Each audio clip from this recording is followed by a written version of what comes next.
Hey everybody, this is the Real World Prepper. Let's talk about surviving the new Greatest Depression 2020.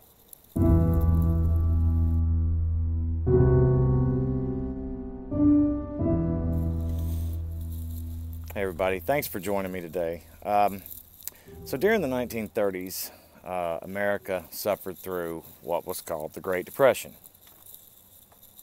Those that lived through this time were often afflicted or affected by the Great Depression for the rest of their lives. The effects went on. Many held on to the frugality that they learned to exercise well beyond the days of the Great Depression. The cause of it was generally attributed to Americans investing their money into the country when their money was recalled because of the stock market crash.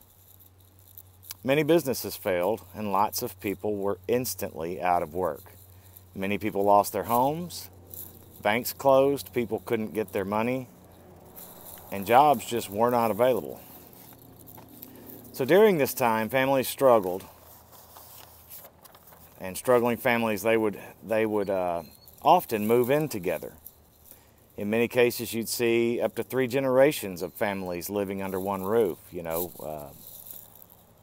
family with their children, their grandchildren, so on and so forth, living under one roof, because they couldn't afford to live each in their own homes. But through this, they had a better chance of pooling their money to afford the house payment, and they could also work together to do the tasks and the chores needed to keep the household running. Others who weren't so fortunate to keep a home often lived in their cars or in tents or even on the street. But there's another aspect to consider from that time, and it is this. People back then knew how to do things that are largely forgotten today. People farmed, they raised gardens, many raised livestock, animals, they harvested for meat, they canned, they preserved foods, they mended their clothes, and items that could be fixed or repaired versus tossing them out and just purchasing something new.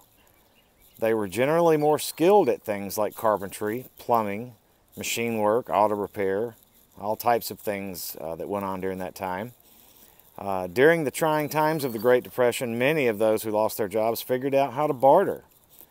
Mend a fence for a hog, for example. Repair a gin for a couple dozen eggs.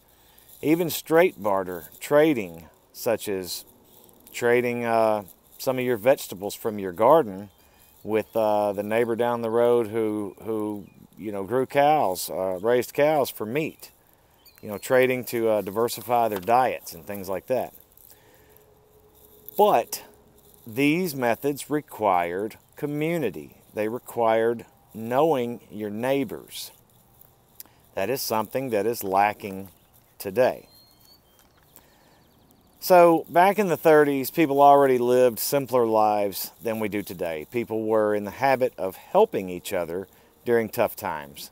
They worked together for the good of their communities, things of that nature. They just pulled together. Today, we Americans live our lives mostly isolated from our communities. We don't know our neighbors, and many don't want to know them. We live online. We live selfishly as consumers in a cyber landscape, ordering what we need and having it delivered to our homes. Not even knowing your next door neighbor. Many folks live that way in fancy gated communities. What's going on right now, today, the first couple of days of April 2020, if this doesn't show you that we are headed for an even greater depression than the one that Americans experienced from 1929 to 1939 and beyond,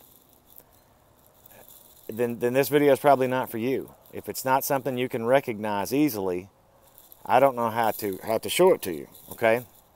But for those who realize that something's going on, that realize that services and things that you're used to are about to go by the wayside, there is a way that we can survive it. If we are to survive what is coming, a new Great Depression, the greatest depression, greater than the one in the 30s, I believe. We will need to relearn these skills and these practices that the people from that era possessed. A lot of us in the prepping community already do this. A lot of us, know our neighbors and have community with our neighbors and family. A lot of us have some of the old skill sets. We know how to work on things and build things and mend things, and we know how to grow food, many of us. Many of us raise animals. We understand that soon this is what will be required to survive and hopefully thrive. However, not all of us, even in the prepping community, possess every skill or every trade or all the supplies or all the gardens or all the livestock or infrastructure to do this alone. That is the message here. Know your community. Build a community. It is almost too late. But perhaps not. I suppose it's only too late when it actually is too late. So if you haven't already, start now. Assess your own skills, your own supplies, your own methods, your own knowledge, your abilities, your capabilities. Assess ways that you can contribute to a community or a family effort. Reconnect. Put away any problems that you may have with your neighbors and or with your family, because now is the time. They may be the only chance that any of us have, working together so that we all can not only survive, but hopefully thrive in this new greatest depression that is coming. I'm the Real World Prepper. I appreciate you listening to this short message. I hope it has meant something to you, and I hope it has inspired you to be better and to do what is necessary. I'll see you next time.